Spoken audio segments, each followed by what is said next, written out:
All right. Welcome into another episode of Hockey Royalty Live, the official podcast of hockeyroyalty.com. As always, I'm here with Joe Paterino and Russell Morgan. We're going to be talking about Byfield to the wing. Kings are back up top the Pacific. Clarke goes down to the OHL, and Fiala voted into the All-Star. Get into the chat, like and subscribe. Let's go.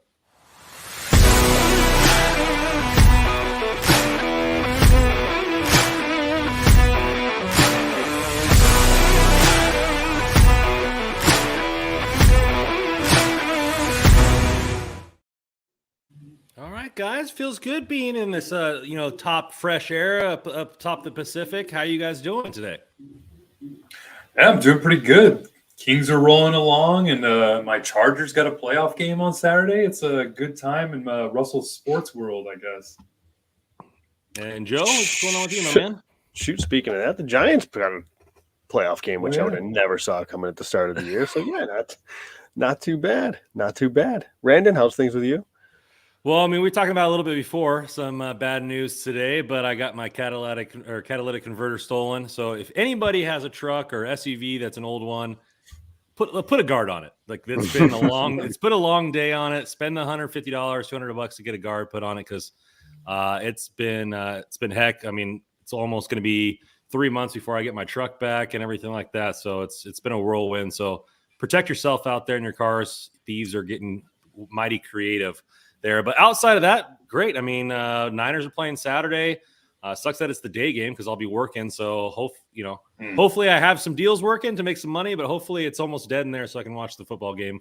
Either way, it will be good there. And, it was nice. It was nice to take care of the Sharks last night. It's always good to finally beat them. And Kings are rolling, so I can't be too mad about that. So and here I thought, Randon, I had a bad day with losing the Dallas Stars game with 1 second left. You had a little bit of a work day. I had so much stuff to get done today, and then I was like, as soon as I went out to my car at 10 a.m., I was like, nope, this day's over with. I'm just doing nothing. Like I have to be talking to police and all that kind of stuff like that. So it's been a bummer. Aaron Martinez in the chat. Hello, everyone. What's up, Aaron? Aaron, how you doing? And speaking of that, Randon, some of the things that you said you had to get done today, just if you haven't checked out the interview yet with Chris Peters that Randon did, really good, broken down the World Juniors, the prospects that the Kings are working with, some goalie talk. So good job there, Randon. That was a good listen. So look forward to that for those that haven't listened yet. Yeah, for everybody who wants to know where the Kings goalie prospects are going to be coming from, he rambled off like 7 guys. So go listen to that chat, do some research, watch some tape. The fun thing about what I took away from that interview, not only about the Clarke thing, is that he still can improve in juniors by being the man. He's going to have to be the man for his team to make a run there. But also the goalies, there's a lot of overage goalies that he said, like he brought some comparisons and NHL comparisons that maybe weren't drafted the first year, had a really good tournament. I think that he said the Slovakian goalie was goalie of the tournament, and he wasn't even drafted last year. So you could be seeing a pool of like 7 guys that are right in between rounds 2 and 4 that could be really good. Keep an eye on and look, kind of settle in when we get to draft season there. But we're not even close to that yet. But the Kings are back up top the Pacific here. Glory be thy name. That is the Los Angeles Kings. We are kicking some butt. I know I think first on the it looks like It's cutting out a little bit. You still there, Randon? Yep. Still there. All right. Sorry I'm here. That. Yeah, you're cutting out. You're good. I said we're right on top of the Western Conference. Joe, you said Dallas lost today. My internet's kind of going in and out here, but if everything's firing on all. Oh, we lost him again. Yeah, Dallas lost in a shootout. So they picked up a point, but the Kings, as Randon said, tied atop the Pacific now, Russ. They are at least coming in tonight a point behind Dallas. And I know, obviously, Vegas has 3 games in hand. Seattle picked up a big win tonight in Boston, by the way. 6 in a row for Seattle on the road. Yeah, they've got a few games in hand. So, but it's nice to see, right, guys, with up at the top of the Pacific, given how, remember, it wasn't that long ago. We were, there was questions about the team, questions about the D, questions about the coach. There was inconsistent play, goaltending, yada, yada. But here they are, like, I mean, I don't know if it speaks more to the division, to the conference, or what, but here we are, atop the Pacific. I mean, what was the main two things I guess we were talking about for the first couple months of the season? It was team defense and goaltending.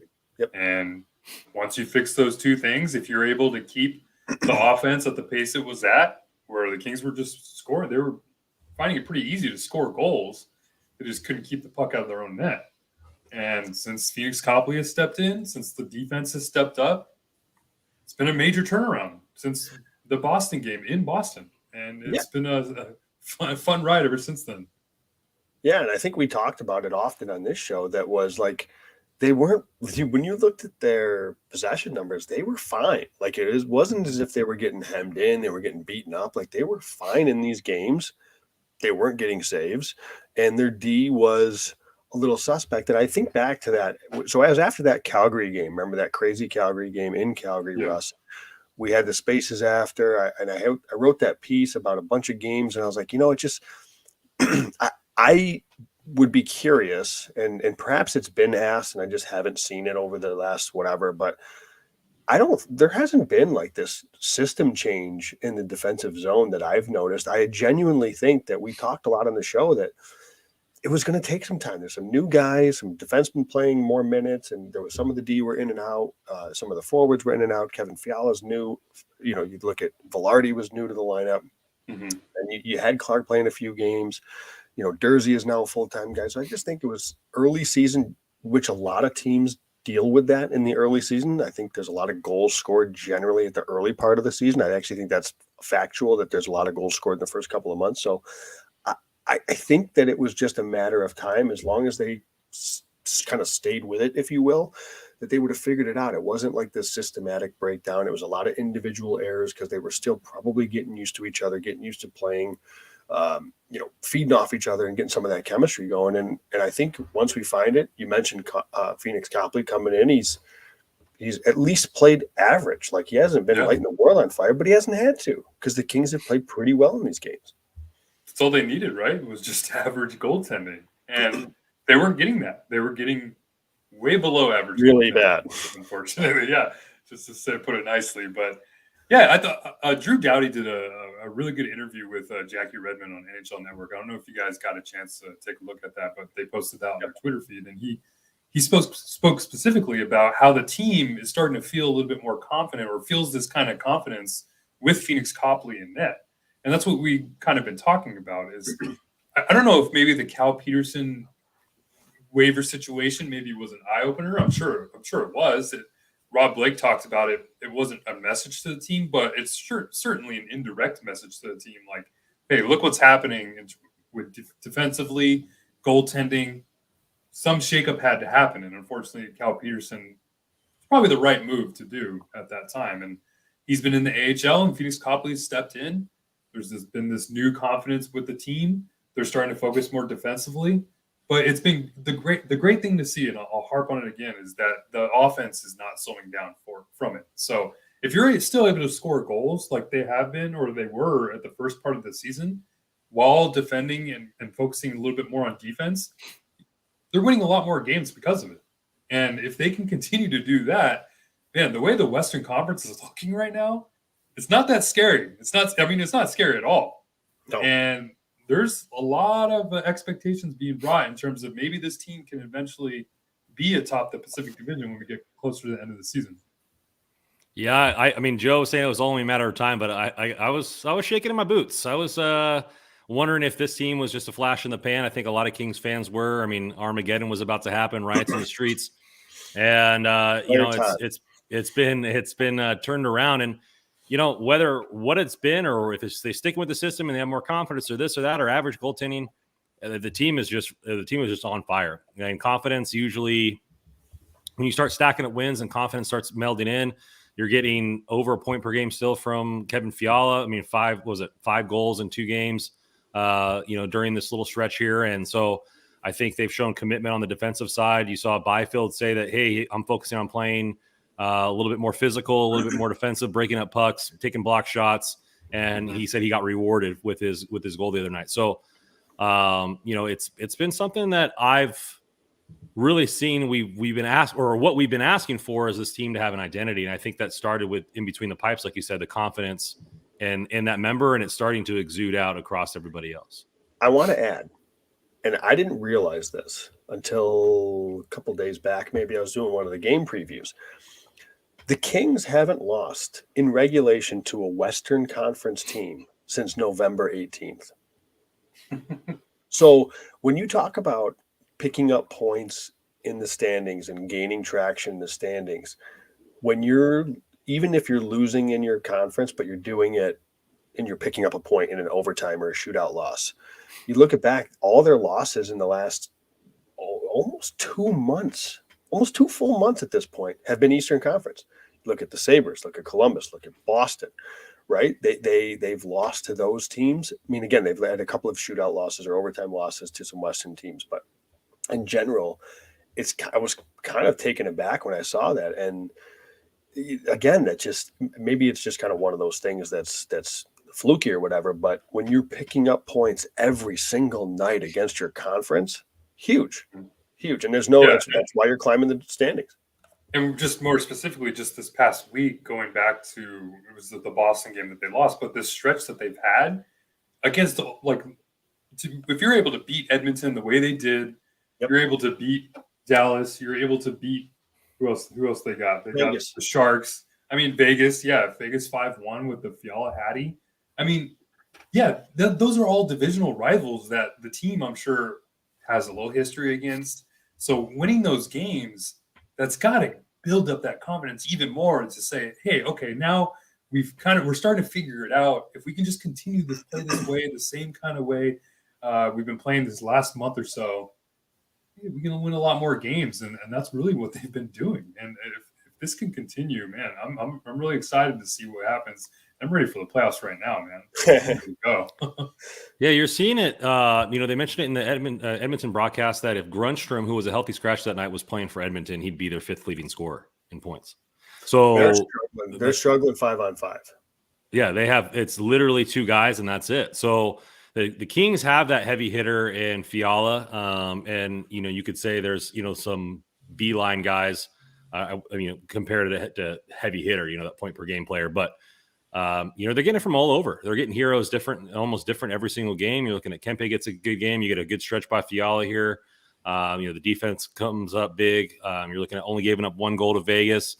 Obviously, Copley and net has been fantastic. So, I think it's been kind of crazy how the teams are built. I mean, the Kings are, dare I say, as deep as anyone. And you're not afraid if somebody goes out for somebody to step up. And I think that's huge when this team projects to go into the playoffs. And that's the thing too, is that when you see like these teams, these last few games where you've had Dallas, Vegas, Calgary, Edmonton, all these good teams that come in, you kind of compare them to the lineup that the Kings have. And I think to myself, like, man, the Kings almost have a better lineup on paper than a lot of these teams.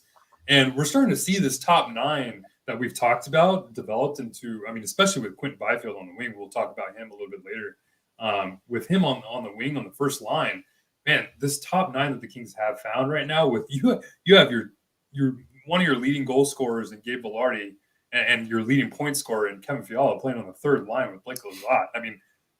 Coming into the season, nobody would have thought that would be a scenario that they would foresee. But it's been so good for the team. And they're winning games because of it. Yeah, and I think when you look at the Pacific Division, we've talked about like Vegas. If they're healthy, they're going to be dangerous, right?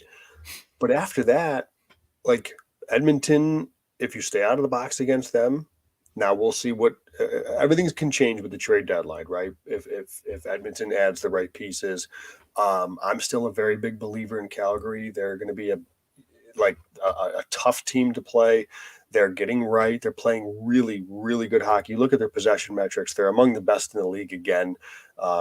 They've had some tough luck losses, but that's a team that's a little scary if they get right, especially if they can add a top 6 forward. I think you're probably looking at Edmonton looking to add a defenseman. So we'll see what the deadline shakes out. But like to your point, Russ, Seattle, great point. Seattle's another team. And you know what? They are doing this with their depth, right? They don't have any stars on that team. And I'm not to say that they would add a star, but if they can add another solid forward to that lineup, they could put some pucks in the net. Like, yep, that's a good team too. So but none of these teams, it's not as if the Kings can't be just as good, if not better than any of these teams. Now, so I think the Western Conference is wide open. I really do. You think Seattle? You think Seattle's a big piece away from being a contender since he's with the Western is so weak? Like, would a Patty Kane make the difference for a team like them, or are they still, you think, one or two pieces? I mean, from being a true like cup contender, they're a couple of pieces, I think, and with Kane, unfortunately for him and the Blackhawks, and then the potential team looking to acquire him, he's hurt. He's not healthy. He's been out, and I think he's gonna be out for a bit here. But they're like, listen, I mean, if Seattle can add a couple of pieces, even if they are similar to what they're currently operating with some depth pieces. You look at some of these selling teams. If you look at a Sean Monahan, who's probably going to get dealt at the deadline from Montreal, like a guy like that could fit really well in Seattle. I think they're certainly good enough to make playoffs, and from there in this Western Conference, I think it's honestly like, because we talked about last year with, or at least I did, like once Vegas gets healthy, look out.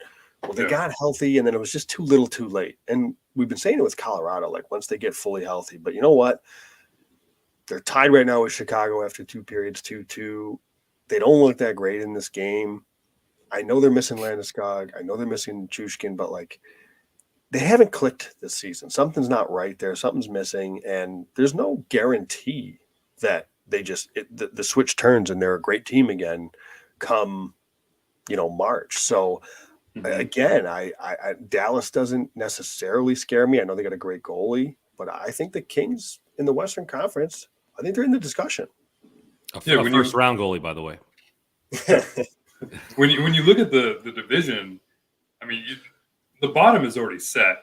Anaheim, San Jose, Vancouver, they're not going anywhere. Those teams are going to be on the bottom.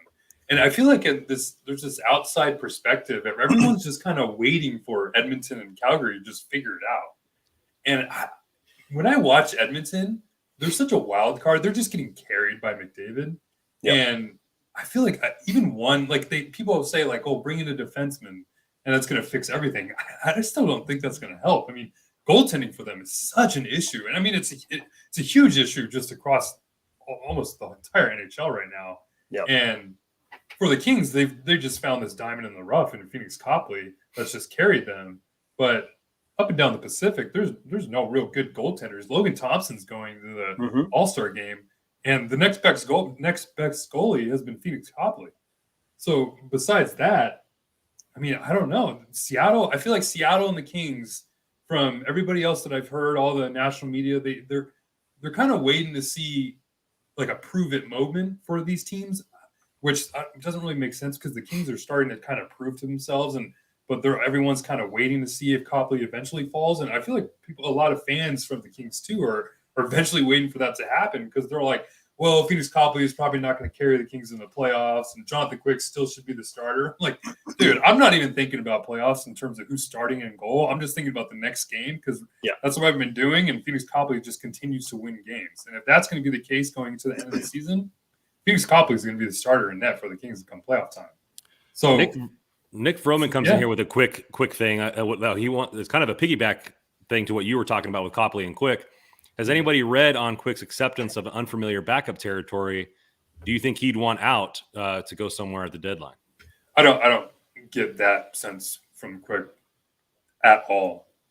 Jonathan Quick has always made it known that he's a win first goalie. He's never been a play me, I'm going to starter kind of guy. He's the most competitive player, one of the most competitive players on the team.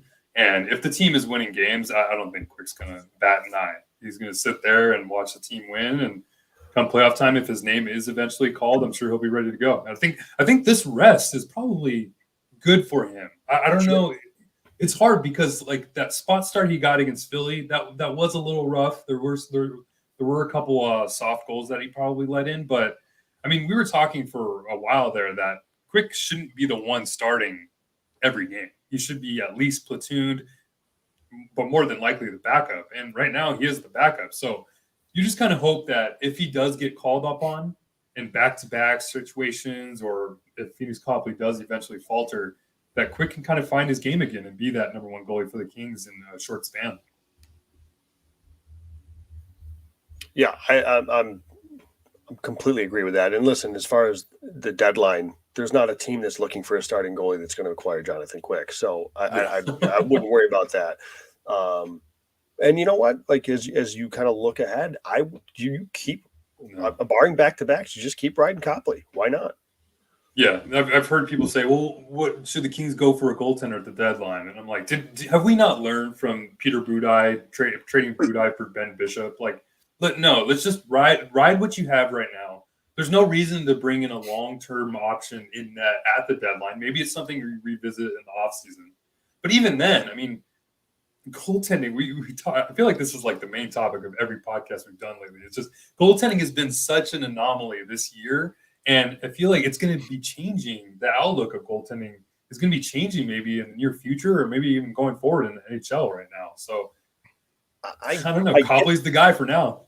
I get the question, right? Because Quick has struggled, and is a Phoenix Copley led team really going to go deep in playoffs? So I get the question, but I just who's out there that's definitively better than Phoenix Copley? And I know everybody's going to say Karel Vejmelka. You know, not for nothing. I think the Kings are going to be one of a number of suitors if Karel Vejmelka hits the trade block. And I just think they have a bigger need on the back end than that. I mean, Copley's giving them average goaltending, and I think that's all you can expect. And you know me, Russ, I don't like giving assets for goaltenders. I thought Mike McKenna had an interesting piece in the Daily Faceoff that I attributed to in the recent article that I wrote about UC Saros. Like, he's one of the very few goaltenders that I would pay up for and pay a healthy price for, because I think he's one of the elite ones. I don't know that Nashville's there yet, though, right? They're not. I don't think they're ready to. So maybe that's an off-season thing. Right? Maybe Nashville decides in the summer, like, we're going to reshape this thing, but I don't think that's a deadline thing. Yeah, they just had Askarov debut for them today. He had a so-so game. They lost 4-3 to the Canadiens, but yeah, I mean, if Askarov, I think he was the 10th overall pick a couple years ago, or top 10 pick, top 15, something like that. He's going to be the future in net for Nashville. So yeah, UC Saros, that's going to be a name that I'm sure will be floated around in the offseason. So if the Rob Blake does feel like he's going to have to make a move in net, where, I mean, Cal Peterson is kind of up and down in the AHL right now. I'm not really seeing the numbers that I want to see from Cal in the AHL. So it's going to be tough, because he's still got a couple more years left on his deal at $5 million a piece. So, I mean, that's going to be a hard contract to get rid of, and even bring in another deal or a goaltender with a contract too. So let's get moving on to maybe part of the reason why this team has been successful, and is Byfield on the wing. And a lot of people were kind of like, oh, hey, he made a line change in the middle of the game. Byfield's playing on the first line now. What's going on over here? And it's stuck with ever since. And I didn't think that it would. I think it was just that game, but they've kind of stuck with it. And that line's been fairly effective. I think Byfield's found a role within that line. What have you guys seen with this new experiment here on Byfield on the wing? To me, he's just looked a little bit more free. Like, there's a little pressure off of him. And again, that's easy to say here from my couch, but you know, as a centerman, I think to be especially a top centerman in the league, like, the expectation is you're going to play 200 feet. You're going to kind of slow the game down. You're going to kind of really be the driver of the play, if you will. And at least early on in his career here, that hasn't been Quinton Byfield. We've talked about a lot, Russ, about how he's really, he goes so fast. Like, sometimes you almost want him to slow it down a little bit and kind of read and react. You watch Andrei Kopitar play, and he never is going to be, confused for a burner. So, but the way Byfield has played at the start of his career here has been kind of winger-esque. So I think it's been a really good fit. I think this will help him kind of ease into things, get used to the pace of the game. And I think it helps to play alongside Andrei Kopitar too, frankly, for that matter. And I think, like, this doesn't preclude him from being somebody that plays center in the future. I think that still remains to be seen, but I think getting him this much ice time is only going to help him get acclimated with the pace of the game. And if that, once he gets kind of settled in with how fast the game is and how fast decisions have to be made and whatnot, that maybe the next time he goes back to being a centerman, it's a little less kind of helter-skelter, and he can be a bit more calm in the position. So I've just seen him be a little bit more free, a little bit more loose, a little pressure off, and just kind of play a more freestyle game.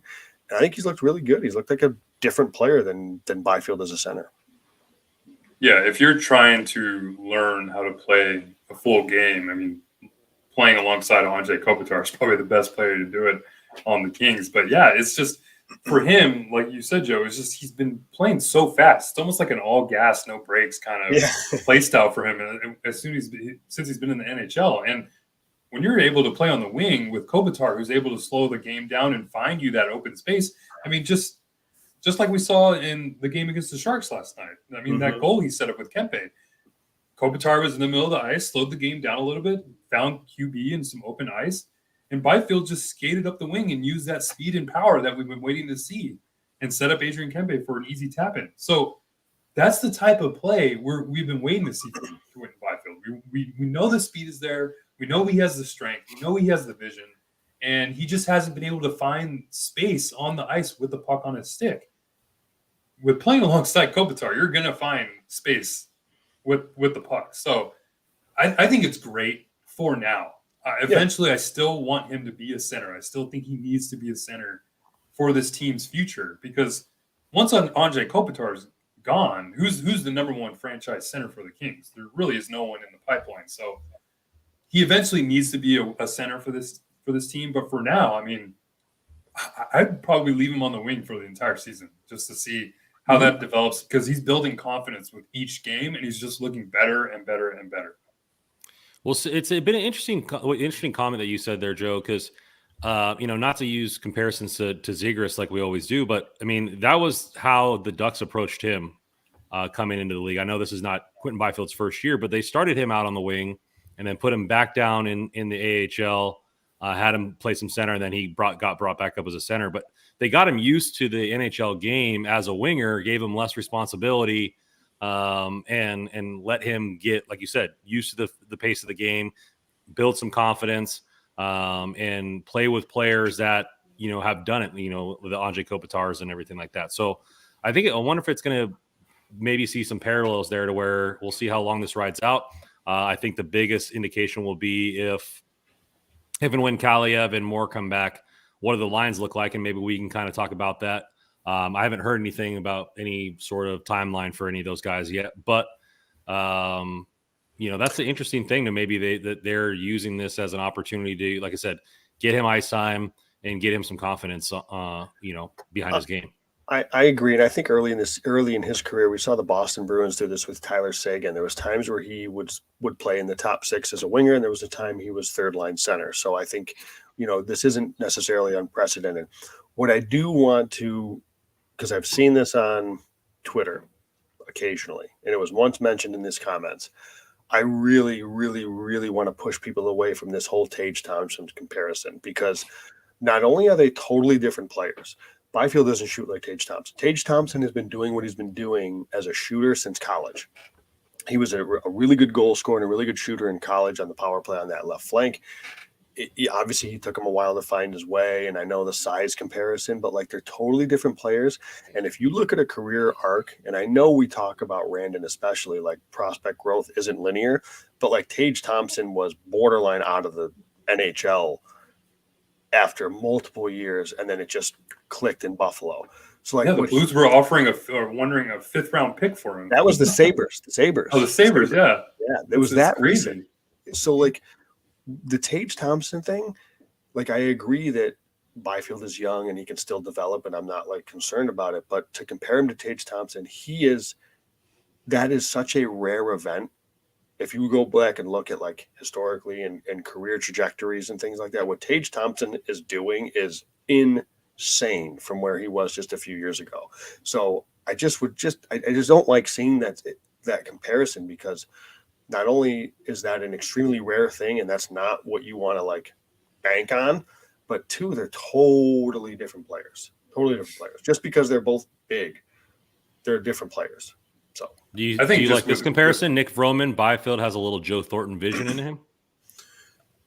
he's got I agree with that more than Thompson, but he's got, again, I can't figure him out yet because he's not this. I view Thornton and like Thornton, Getzlaff, Kopitar as like those big guys that slowed the game down, saw the ice really well. They dictated the pace of the game. And I'm not seeing that yet from Byfield, right? That he right now he looks much more like a winger, but it's so early in his career that I want to see where kind of how this progresses here. Well, he's such a unicorn though, because he's got so much speed compared to those players you mentioned, like Thornton and Getzlaff and Kopitar. But he's also a facilitator, just like those type of players. So, I mean, that's what's been so nice to see from Byfield these last few games is just the confidence, because we've seen the flashes, but we just haven't been able to see him put it together for a 3-game, 4-game stretch or not. And it's just ever since he's been on this wing, or just even. I mean, I attribute it even back since he first came up. I mean, I thought he was looking okay playing center, but he's just been – it's been a total leap playing alongside Kopitar. And I think that production is only going to help his confidence. And we're seeing we're seeing those dangles. We're seeing those puck movement. We're seeing that board play come into play a lot more from his game. So if this continues, that's a huge addition for the Kings' top 6 going forward. And I genuinely believe he is more of a passer than a shooter, which again, another glaring difference between he and Tage Thompson. But he's top 5 on the Kings in shot assists per 60. So like he's creating chances, and ironically, he's doing that way more on the wing. These last handful of games or so, I think is really, sure, I guess you could say that it helps with who he's playing with, but like he's contributing to that process. So I think it's good for now. We'll see. I don't know if this means Byfield is a winger for good. I think that's just too early to say right now, but I think he's definitely looked good. And I think it's good for him and good for his development. Yeah, I'm loving his puck battles too. His battles along the boards are just so fun to watch. He uses that strength and that reach that he has to lift the stick from so far away. I mean, that's been a great skill to have, and it's been fun to watch too from him. If it's just a small guess from you guys, we'll say Moore and Kaliyev both come back when they're both healthy. Is he still on the wing, or do they have to force him back to center at that point because both those players are wingers? It's a really good question, Randon. I think so. I had wrote an article the other day about some trade rumors that have been floating around, and then I came up with my own trade rumor about a third line center. And even with Moore and Kaliyev back, I think you could still have him on the wing. I think that could still work. But that would require acquiring a third line center. Like if those guys come back and they're not going to acquire a forward, I think Byfield is probably your 3C, because I think he's the best option. Like, I don't think Anderson Dolan. I mean, I guess you could say Lizotte, and then maybe your 4th center is an Anderson Dolan or something. But I just think that hurts the rest of the lineup. So I think the expectation would be that he plays center. Well, right now they've been rolling with Kopitar, Deneau, Lizotte, and then Kupari as your 4C. Mm-hmm. For me, let's say the playoffs started tomorrow. I wouldn't want Kupari to be the 4C, and I wouldn't want Lizotte to be the 3C. As much as I love Lizotte, I don't know. I just found him so much more productive on the 4th line with Kaliyev. And there's nothing against Lizotte's game because I think he's great. I need a little bit more skill, I feel like, with Fiala and Velarde. That's all. And once more, I was thinking about this last night too. I mean, once Moore and Kaliyev come back, where do you put him?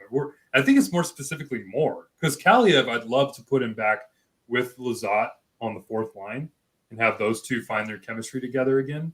Maybe Moore kind of finds his way on that line, but then you're paying Trevor Watt, not paying, but you haven't paid him yet. But I mean, that's a tough player to put on that line because the Deneau line looks so good. How do you break that up? I tell you right where to put him, Russ. You put the number 1 shot assist per 60 player, Kevin Fiala, with the number 1 shot attempt player per 60 and Trevor Moore on the same line. You put them on the 3rd line together. Put Moore down with. You put him as a center? You put Moore as a center? I put him as a winger. So again, in my example that I had written, I had put the top line's the same, the second line's the same. I had acquired a third line center as it, for purposes of the discussion. I had more with Fiala, and then it was Lizotte, Velarde, and Kaliev on the fourth line. Yeah. So that was my, which when you look at that depth down the middle, and then you look at the potential scoring threat, even of that fourth line, that is deep. Honestly, that's deep. You still have Kaliev and Velarde to have their power play time. Their power play time. That's where they use all their skill there. That's why it works, because they're getting their PP minutes too. So it's not as if they're getting and I think it gives McClellan a lot of options. I think it gives them some good matchup options. So I know everybody's talking about goaltending and defense, and I'm not saying that the third line center should be what they go after, but boy, when you look at from a matchup standpoint, the name that I used in the article, there was two, was Max Domi and Sean Monahan. You look at Sean Monahan as that 3C, boy, the matchups that creates from when you go Kopitar, Deneau, Monahan, Lizotte, hey, I again, not saying that that's what they should do or even considering, but when you see it written on paper, it looks pretty good. This is a good problem to have, because I see people in the chat talking about how they don't want to see Velarde and Kaliev on the fourth line, but this is the problem when you have so many good forwards on this team, and it's like you have to get away from this notion of fourth line, right? I mean, there's no such thing as a checking line in the NHL anymore. You're not putting players. Right. You're not just putting players on the fourth line just to be scrubs and just throw bodies around. There's still players on the fourth lines right now. So just because they're on that bottom unit or bottom line, there doesn't mean they're not going to get their opportunities. And I totally agree. I talked about it last night. I think if the trade deadline came around tomorrow, I'd love to see the Kings go after another center. Because then maybe another vet center. If Rob Blake can figure out some magic to get Ryan O'Reilly on this team, I mean, I don't think there's another better forward core in the Western Conference and maybe in the Eastern Conference either. Because that you talk about four centers down the middle, and Kopitar, Deneau, O'Reilly, and Lizotte. Man, that gets me pretty excited. That's all I'll say. It's so crazy how we were thinking, just a few months ago that, hey, this team maybe will limp into the playoffs, maybe this, and now we're really considering how the Kings can be cup contenders at this point. It's been a fascinating couple of months. I'm still not sold that they're cup contenders, but I legitimately think that they're Western Conference contenders. I guess by default, if you think they can make it to the cup finals, I guess that makes them contenders. But I think the West is vulnerable. That's the thing, is they're a 99-point team last year, and we knew that they weren't playing the style of hockey that they should be playing at the beginning of the year. We were just waiting for them to figure it out. Now that they figured it out, we're seeing okay, this is the team that we were all expecting to see in October. And it's taken a little while, but I mean, if they just can continue, we're all waiting for Phoenix Copley's downfall, which I mean, obviously we never want that to happen. But if that continues and the chemistry along the forward grouping continues, I mean, yeah, this is a team that can contend, I mean, at least for a Western Conference title. Yeah, they do. They do. Let's get it over here to our sponsor here at DraftKings. DraftKings hockey fans that light the lamp this winter with DraftKings Sportsbook, the official sports betting partner of the NHL. Newcomers can bet just $5 pregame money line on any NHL team to win their game and get $150 in free bets if they do. If that wasn't enough excitement, you can turn small bets into even bigger payouts with same-game parlays. Combine multiple bets like which team will win, how many goals will be scored, or more if you're shot at a bigger payout. DraftKings all you have to do is download the app now, use promo code THPN, bet $5 on any NHL team to win their game and get $150 in free bets if they do, only at DraftKings with code THPN. Minimum age and eligibility restrictions may apply. Well, let's get to this team here. All-star selections are out. Twitter is abuzz with trying to get Copley and more in. We already know who's in so far, and it's Kevin Fiala, well-deserved so far. So congrats to Kevin Fiala for the all-star bid there. Kings are obviously at top of the Pacific. They got to get more than one selection. So where are you guys seeing maybe some other names that could get thrown in here, or who you'd want to see kind of make this club?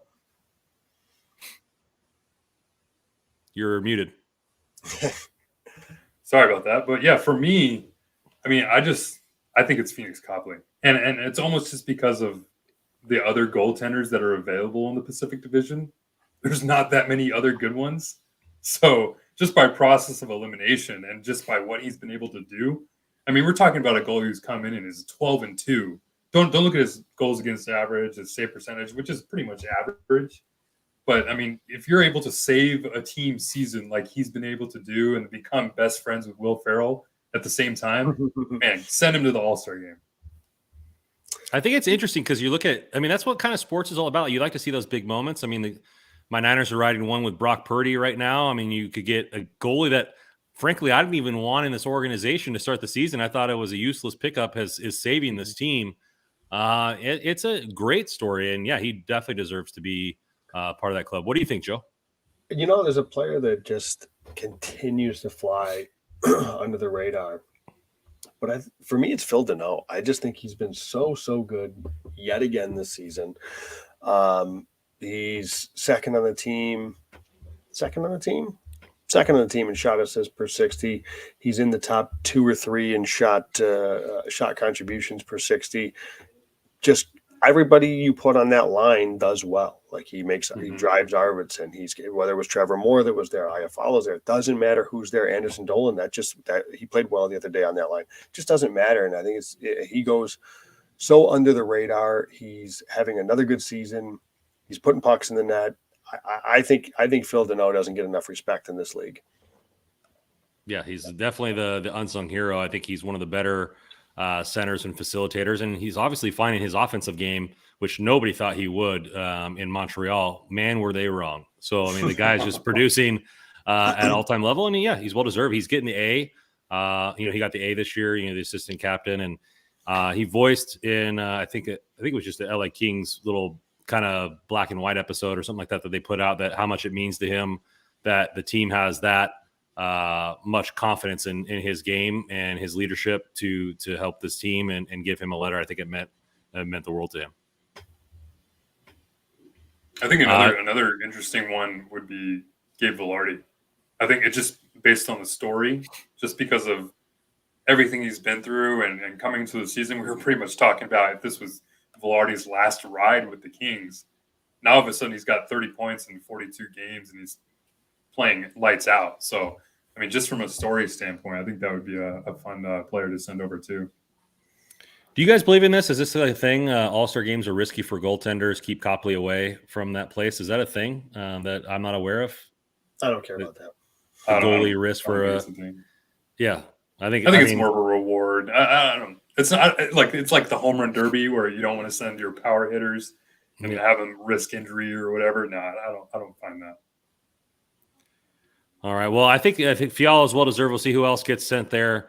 News since we last spoke: Clarke to the juniors. Obviously, Kraken made their decision very quick with Shane Wright. It was pretty much as soon as the cup was hoisted, he was sent down, and then the team was trying to trade him to a contender there. I think he got like 6 draft picks for Shane Wright or something like that. So Clarke stays with his team in Barrie. They are competing, but he gets sent down to the juniors. What do you guys think about this decision? I know you guys both listened to what Chris Peters said this morning in my interview. How do you guys kind of view this and Clarke's trajectory this year? Well, for me, the first thing that I thought was interesting was Zach Dooley did a piece where he had an interview with Rob Blake, and Blake talked about how this was kind of in their mind the entire time. Like they had this thought about the whole season, it sounded like, which was interesting because there were games, especially on the road, where I believe Clarke was the 7th defenseman and he was at the 9-game mark. So if a player went down or something, he would have had to play. So maybe that's where we heard rumblings about how the team wasn't really worried about the 9-game situation or the entry level. They were more worried about the 40 games they wouldn't be able to play, or they didn't want to play for free agency and whatnot. So I think the fact that they were able to keep him to 9 games and keep that entry level contract intact, I think that helped quite a bit. But the decision in terms of the player, I'd love to hear from Brant Clarke to hear what he thought about the play. Because if you think about it, it is a demotion. you're talking about a player that, especially a player like Clarke, who he's a total confident player. He's confidence in his game, confidence off the ice in his interviews, and you'd have to look at it and he'd probably feel like, okay, well, I'm being demoted back down to the OHL, where after probably just prove myself in the NHL. But business is a business. I mean, from a salary cap standpoint, eventually this team is going to be right at the limit if they already are. So if you're going to have to sign players like Byfield and Kaliev and all these good young stars, trying to extend those entry-level contracts as long as you can just makes so much sense.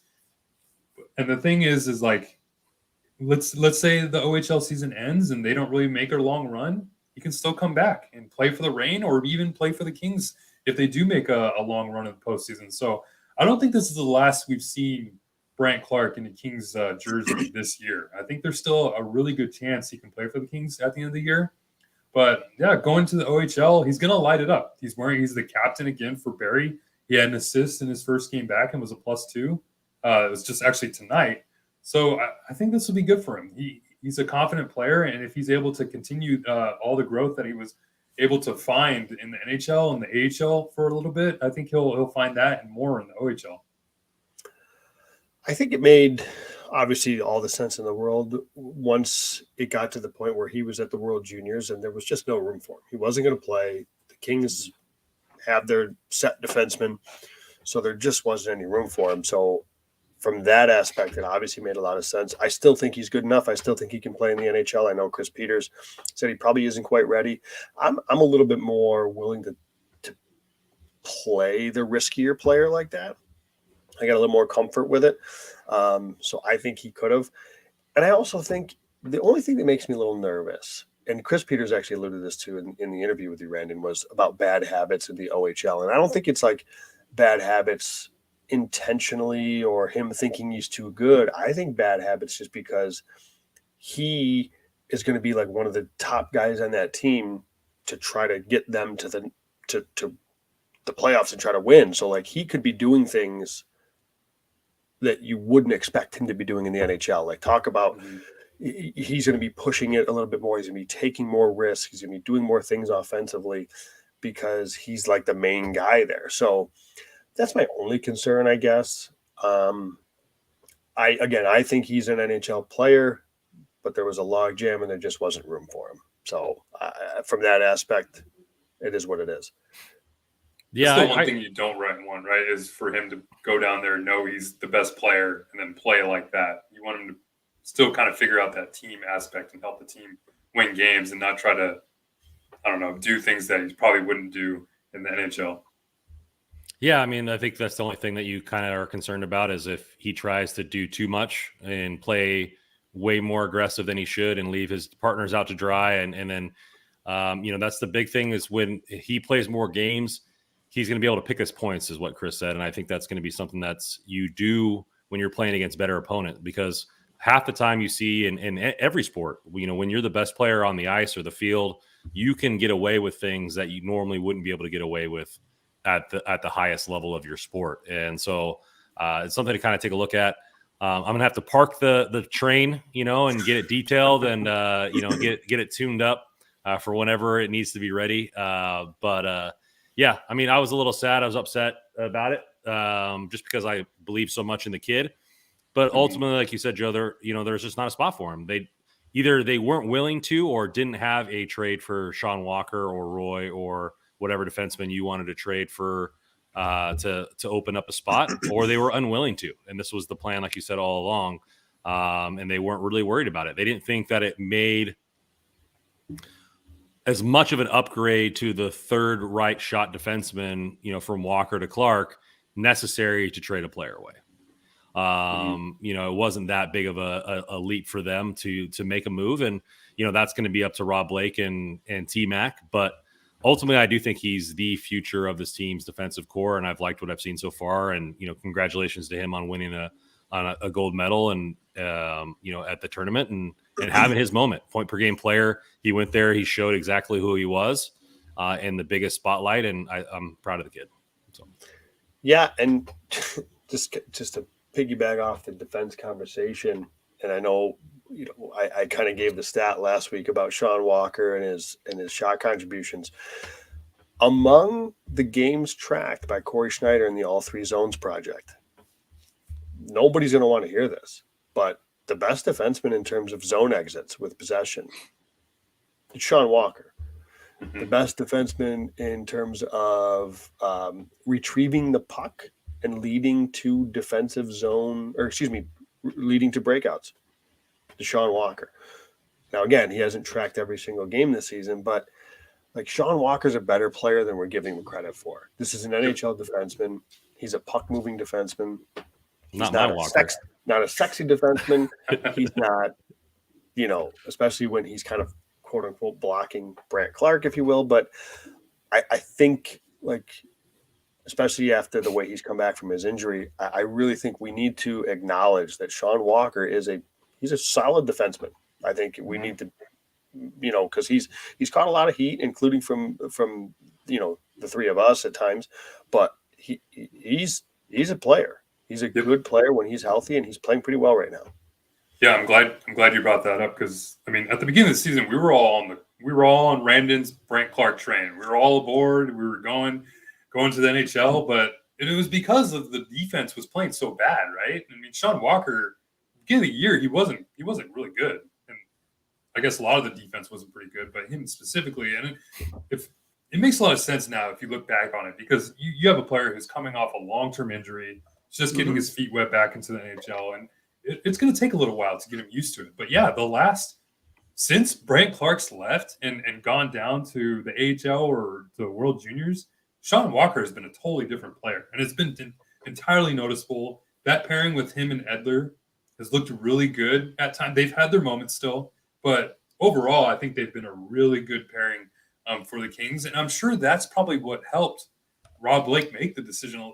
What made the decision a little bit easier, because not only if you have that third pair and Sean Walker's kind of finding his game, you're able to send Clarke down, and then let's say Sean Walker does falter a little bit too, you still have Jordan Spence right in the wings waiting to go. So, I mean, there's still some depth there that's available, but I'm liking what I'm seeing from Sean Walker and the entire defense right now with Clarke gone.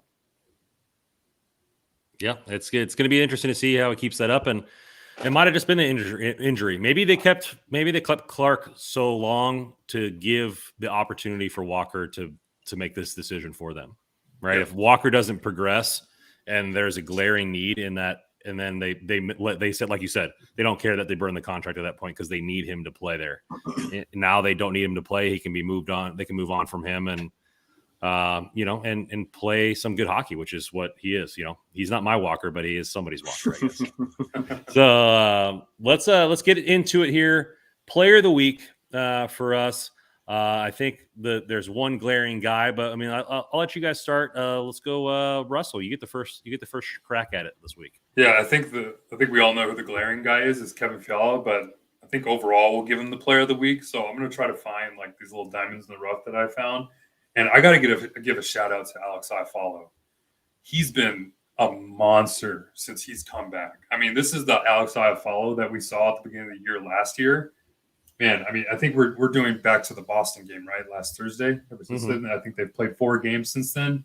He's got 3 points in those 4 games, and he's a +5. I mean, he's doing it all too. It's the penalty kill defensively. He's one of the best players in the NHL in defensive metrics. He's also producing offensively, and that line, it's not the nice line anymore. I mean, for me, that line's gone. It's Iafallo has taken that spot and is just running with it, and that they've been so productive with him there, and the team has been better with Iafallo back in the lineup. So I'm going to give it to him. Good pick. Go ahead, Joe. Yeah, no, that is a good pick. I'm going to go with the center on his line, Philippe Deneau. Because again, I'm just assuming here, Randon, that we can all establish that probably Kevin Fiala is like the actual. Kevin Fiala is the actual player of the week. Yes. Yeah. For the record, Kevin Fiala had 3 of these games where he had 9 shot contributions in those games. Just ridiculous at 5-on-5. He's a freak. But 7 points in 2 games. That's ridiculous. Philippe Deneau, goal and 2 assists at 5-on-5. He had a 56% Corsi 4, 65% expected goals. He had 10 shot contributions in the game against Boston. He's just driving play. He's doing really well. He's been, again, just a solid, under the radar, almost boringly effective second line center. But Philippe Deneau for me. I think you got to mention the fight he had against Paul. Oh, sure, yes, in Edmonton, man. Good I mean, call. you talk about a way to win over fans. I mean, to do that, especially against Edmonton, when your line mate gets blindsided the way Arvidsson did.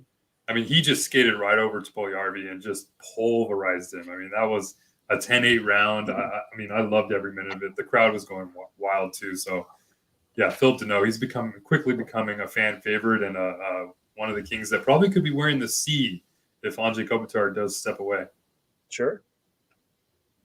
I think I'm going to go with Fiala's line mate there, and Gabriel Velarde has 1 goal, 3 assists in that game. He was only a goal scorer in the beginning of the season. Now you're starting to see a little bit of the facilitating. I don't know if it's just, Kevin Fiala is making every line that he's on better. It seems like it is. Yes. But Velarde's capitalizing on it. You also have to take advantage of opportunities, and he's done so this week. So he's my player of the week, Gabriel Velarde. I want to jump on something you just said, Brandon, and I think that's one of the more underrated things about Kevin Fiala. Because I think everybody, Rob Blake, you go to get Kevin Fiala, and he's a point-a-game player, he's a first-line player, all this stuff. He's playing on the third line, and we've talked about it, right? He just elevates, he drives a line as a winger, and you don't always see that, but he's one of these wingers that drives lines. So you have the luxury of Todd McCullough to say, I can put Kevin Fiala on the third line because that third line is going to be really good with Kevin Fiala on that third line. So that's a huge, huge thing that not every offseason acquisition is going to do that. Like Victor Arvidsson is as good as he's been. He's not a guy that could do that. He's not a winger that's going to drive that line. So really, really love what Kevin Fiala has brought to the table. I've liked the fact that T-Mac has I was talking about it with my brothers. My brothers hate it that Fiala's on the third line. It's like we paid him to be on the first line, and I just it's effective. And he wasn't. And outside he's elevating every single line. Like that Kopitar Kempe line was effective offensively, but they were trash in the defensive zone. Like they were allowing the same amount of goals in as that they were putting in the opposing net.